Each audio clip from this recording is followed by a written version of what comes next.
Apat na pung araw mula nang ika'y lumisan. Bit-bit ang mga pangarap, yakap ang pag-asa. Mula sa talakugon, may ngiti kang iniwan. Hindi alam ni inay, iyon na pala ang huli niyang yakap. Bukas pa rin ang pintuan na lagi mong binubuksan. Ngunit ang bawat tawag sa iyong pangalan ay sinasagot na lamang ng katahimikan. May sugat na hindi kayang pagalingin ng panahon. May luhang hindi kayang punasan ng oras, dahil walang salitang sapat sa pusong nawalan ng anak. Batang may malalaking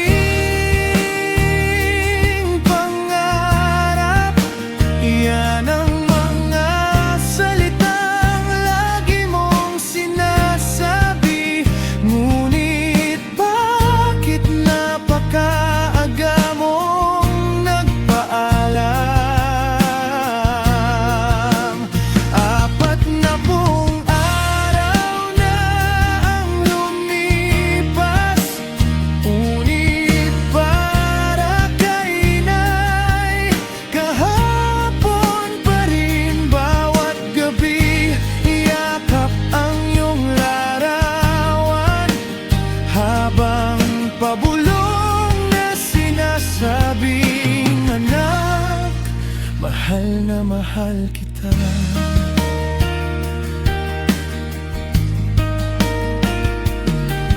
Hindi lang isang MVP ang nawala, kundi isang anak na minahal ng higit sa lahat. Mga pangarap na sabay ninyong binuo, biglang naputol sa isang iglang. Mula sa talakogon hanggang sa iba't ibang panig ng mundo, maraming pusong Pilipino ang naluha para sa batang nangarap ng buong puso.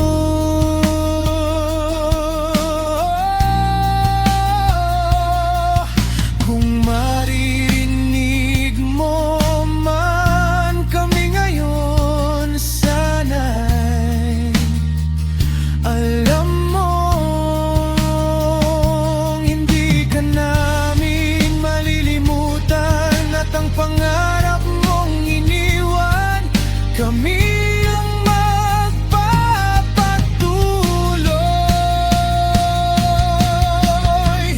Batang may malalaking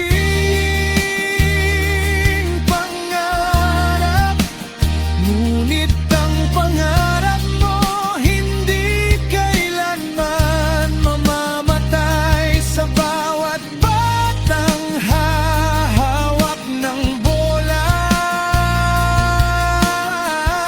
sa bawat pusong patuloy na mangangarap, mabubuhay ka sa puso ni inay, sa puso ng iyong pamilya, at sa puso ng bawat Pilipinong naniwala sa'yo.